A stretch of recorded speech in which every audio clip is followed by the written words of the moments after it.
प्यारे बच्चों, अभी तक वितान में हम लोग 2 पाठ पढ़ चुके हैं, सिल्वर वेडिंग और जूझ।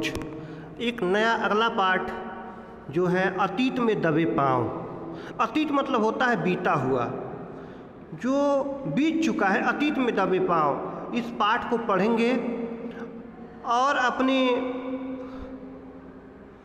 पुराने धरोहर के बारे में, अपने अतीत के बारे में जानेंगे कि हमारे भारत का अतीत कैसा था, सिंधु घाटी सभ्यता कैसी थी। आइए देखते हैं। अतीत में दबे पाँव ओम थानवी जी की रचना है। अतीत में दबे पाँव के लेखक ओम थानवी ने इस पाठ में ऐतिहासिक सिंधु घाटी सभ्यता की ऐतिहासिकता से पाठकों को परिचित कराया है। यह रचना ओम थानवी की यात्रा वृत्तांत और रिपोर्ट का मिला जुला रूप है, जो अब तक की जानकारी में भारतीय भूमि पर ही नहीं, विश्व फलक पर मान्य इस सबसे प्राचीन सभ्यता को उतने ही सुनियोजित ढंग से पुनर्जीवित करती है बच्चों। जितने सुनियोजित ढंग से उसके 2 महान नगर मोहनजोदड़ो और हड़प्पा बसे हुए थे। इसमें लेखक ने अपनी यात्रा के दौरान यह पाया कि मोहनजोदड़ो और हड़प्पा ने एक सुनियोजित ढंग से मानव संस्कृति को उसकी बसावट के अनुसार सौंदर्य बोधित किया है। प्यारे बच्चों, जो मोहनजोदड़ो और हड़प्पा की खुदाई जब हुई थी तो वहाँ पे जो भी अवशेष मिले थे, बहुत कुछ वहाँ मिला था, तो वहाँ पर देखने से पता चलता था कि वहाँ पुरानी जो मानव सभ्यता थी, जो संस्कृति थी, हमारी पुरानी जो सभ्यता थी, वह बहुत ही सौंदर्य बोधित थी, बहुत ही अच्छी थी। उसका सौंदर्य बोध राज पोषित या धर्म पोषित न होकर के समाज पोषित था। वह सभ्यता ताकत के बल पर शासित होने की जगह आपसी समझ से अनुशासित थी। उसमें भव्यता थी पर आडंबर नहीं था, दिखावपन नहीं था। लेखक के अनुसार कि यह विचार है, लेखक का यह विचार है बच्चों कि आधुनिक व्यवस्था के आ जाने से हमारी पुरानी संस्कृति की विशेषताएं विकास की भेंट चढ़ गई हैं।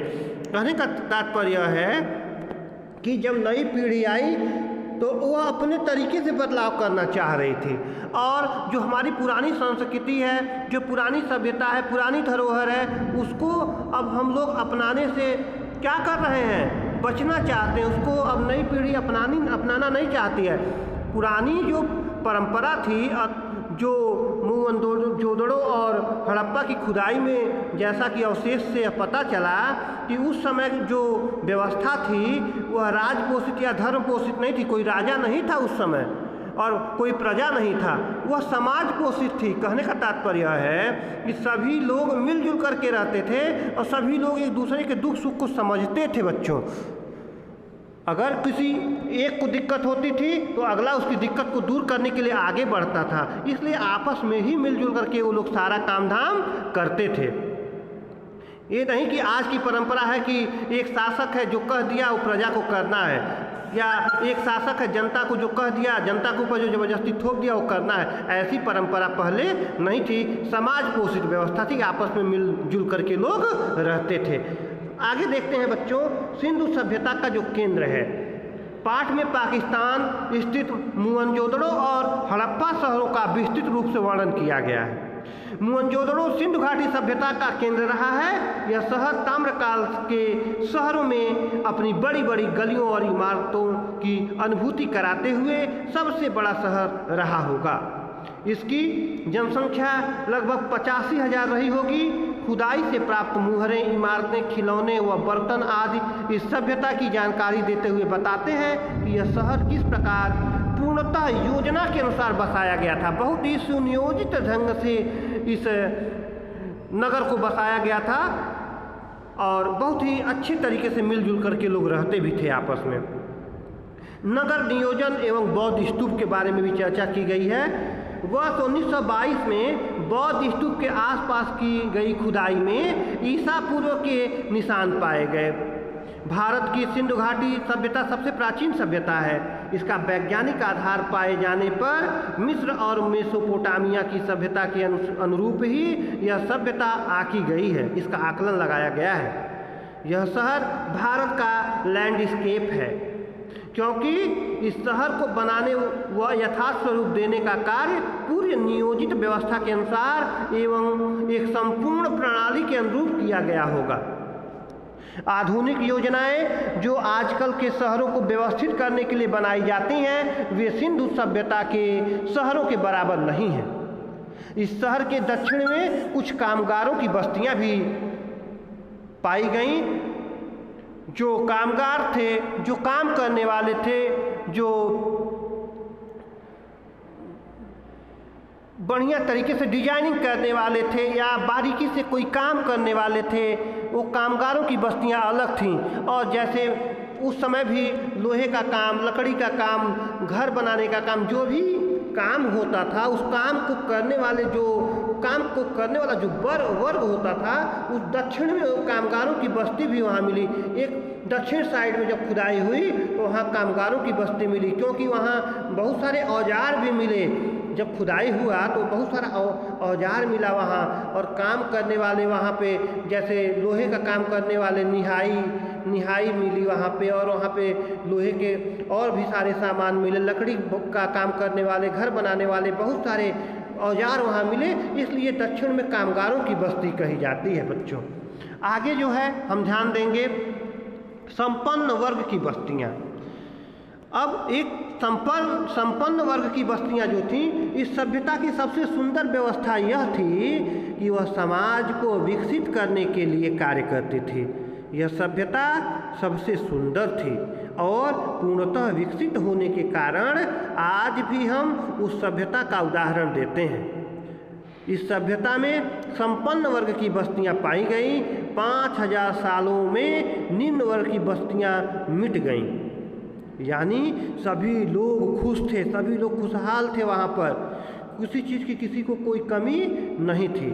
वहाँ पर महाकुंड तथा सामुदायिक केंद्र भी पाए गए। बच्चों यहाँ पर एक पक्की ईंटों का एक कुंड पाया गया, जिसमें पानी की निकासी का उचित प्रबंध पाया गया, और सामुदायिक केंद्र जैसा एक सभा भवन इसके दक्षिण में स्थित है, जो 20 खंभों पर आधारित है।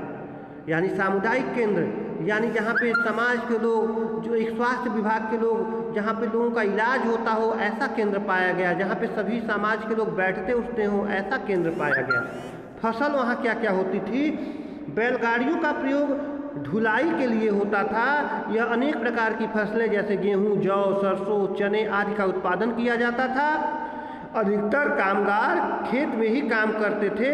मकानों में सभी प्रकार की सुविधाएं मौजूद थीं।